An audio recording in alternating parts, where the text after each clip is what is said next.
तो चलिए देखिए यहाँ पे आज हम लोग करने वाले हैं आपका जो है क्लास 12th जो है आपका परीक्षा जो 2025 में होने वाला है उसी का केमिस्ट्री का बहुत ही इंपॉर्टेंट प्रश्न हम लोग कंप्लीट करेंगे जो कि ऑब्जेक्टिव टाइप का होगा। ठीक है, ये जो है मॉडल सेट दूसरा, इसके पहले हम लोगों ने मॉडल सेट 1 कर लिया है। ठीक है, यदि आपने नहीं देखा है तो हमारे चैनल पर जाकर देख सकते हैं, प्लेलिस्ट बना हुआ है केमिस्ट्री का। ठीक है, ये 2025 में आने वाले संभावित प्रश्न है। ठीक है, इसके जो है हिंदी के संस्कृत के जितने भी होते हैं विषय आपके फिजिक्स केमिस्ट्री मैथ, इनके सारे ऑब्जेक्टिव मिलेंगे हिंदी और यहाँ पे आपके इंग्लिश के। ठीक है, यहाँ पे अगला प्रश्न 21 नंबर का आ रहा है, सटकी दोष के कारण ठोस का घनत्व जो है क्या होता है। ठीक है, बढ़ जाता है, घट जाता है, शून्य हो जाता है, इनमें से कोई नहीं। ठीक है, तो आपको याद रखना है कि सटकी दोष के कारण ठोस का घनत्व जो है ऑप्शन नंबर बी याद रखना है, घट जाता है। ठीक है, ऑप्शन नंबर बी जो इस प्रश्न का राइट उत्तर हो जाएगा। ठीक है, चलिए अगला प्रश्न देखते हैं। यहाँ पे अगला प्रश्न कह रहा है आपका 22 नंबर, फ्रेंकल तथा सटकी दोष होते हैं।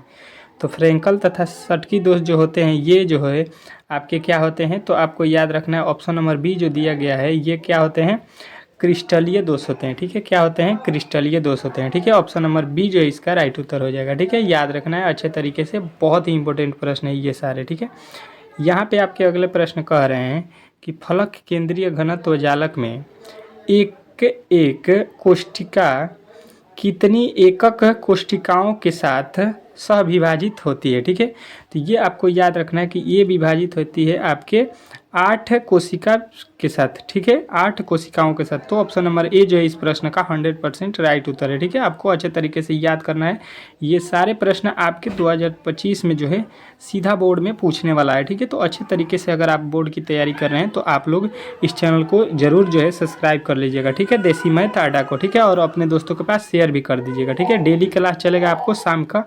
ठीक है, एक क्रिस्टल में कितने प्रकार के क्रिस्टल जालक होते हैं। ठीक है, तो एक क्रिस्टल होता है उसमें जो है आपको 14 प्रकार के जालक हो सकते हैं, जो कि आपके ऑप्शन नंबर डी में दिया गया है। तो डी जो है इस प्रश्न का राइट उत्तर हो जाएगा। ठीक है, डी आपको याद रखना है। ठीक है, चलिए अगला प्रश्न कह रहा है CH कैसा पदार्थ है। ठीक है, CH कैसा पदार्थ है ये आपको बताना है। ठीक है, अनुचुंबकीय है कि लौ चुंबकीय है कि प्रतिचुंबकीय है कि इनमें से कोई नहीं है। ठीक है, 4 ऑप्शन भी आपको दिया रहेगा वहाँ पे भी, तो आपको याद रखना है अच्छे तरीके से। ऑप्शन नंबर सी प्रतिचुंबकीय होता है। ठीक है, CH किस कैसा होता है, तो प्रतिचुंबकीय होता है। ऑप्शन नंबर सी जो इस प्रश्न का राइट उत्तर हो जाएगा। ठीक है, अगला प्रश्न देखिए कह रहा है FCC एक जालक में कितने परमाणु होते हैं।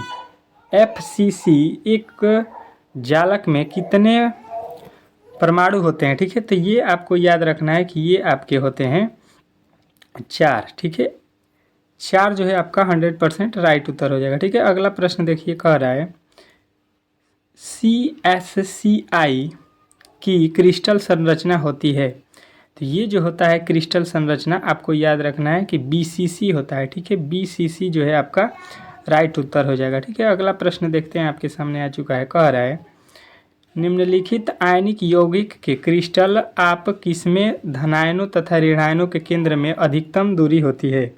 तो ये आपको याद रखना है कि इसमें जो है सबसे अधिकतम दूरी आपके CSI में होता है। ठीक है, ऑप्शन नंबर सी जो है इस प्रश्न का राइट उत्तर हो जाएगा। ठीक है, अगला प्रश्न कह रहा है निम्नलिखित में से कौन फेरो चुंबकीय पदार्थ है। ठीक है, फेरो चुंबकीय पदार्थ जो है आपको बताना है इन 4 ऑप्शनों में से NaCl होगा कि Fe3O4 होगा कि O2 होगा कि N2 होगा। ठीक है, तो आपको याद रखना है कि फेरो चुंबकीय जब भी पदार्थ पूछे आपसे तो आपको ऑप्शन नंबर बी लगाना है, Fe3O4। ठीक है, ये होता है फेरो चुंबकीय पदार्थ। ठीक है, चलिए अगला प्रश्न देखिए कह रहा है अंतः केंद्रित घनीय संरचना में उप सहसंयोजक की संख्या कितनी होती है। ठीक है, अंतः केंद्रित घनीय संरचना में उप सहसंयोजक की संख्या जो है आपको याद रखना है कि 8 होता है। ठीक है, ऑप्शन नंबर ए जो है इस प्रश्न का 100% राइट उत्तर होगा। ठीक है, चलिए अगला प्रश्न देखिए कह रहा है ट्रांजिस्टर सेटों के निर्माण में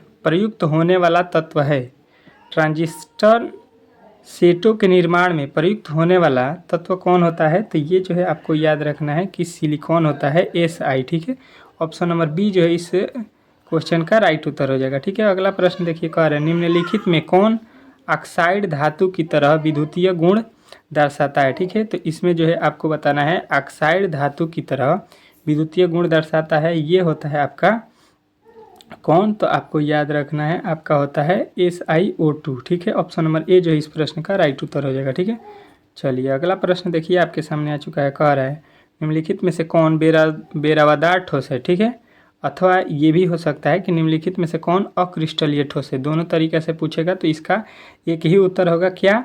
तो आपको याद रखना है कि ये हो जाएगा आपका ऑप्शन नंबर डी SiC। ठीक है, सिलिकॉन कार्बाइड। ठीक है, सिलिकॉन कार्बाइड जो है ये आपका राइट उत्तर हो जाएगा। ठीक है, यहाँ पे जो है आपके टोटल प्रश्नों की संख्या 34 तक हम लोगों ने कंप्लीट कर लिया है इस वीडियो में। ठीक है, अगर वीडियो अच्छा लगा हो तो प्लीज़ चैनल को सब्सक्राइब कीजिए इसी प्रकार के डेली जो है इम्पोर्टेंट प्रश्नों के लिए। ठीक है, चलिए मिलते हैं अगले वीडियो में, तब तक के लिए धन्यवाद। आप लोग तैयार रहिएगा और देसी मैथाडा को जरूर सब्सक्राइब कर लीजिएगा 2025 की तैयारी के लिए। ठीक है, बहुत ही जल्द मिलते हैं अगले वीडियो के साथ, तब तक के लिए धन्यवाद। ठीक है।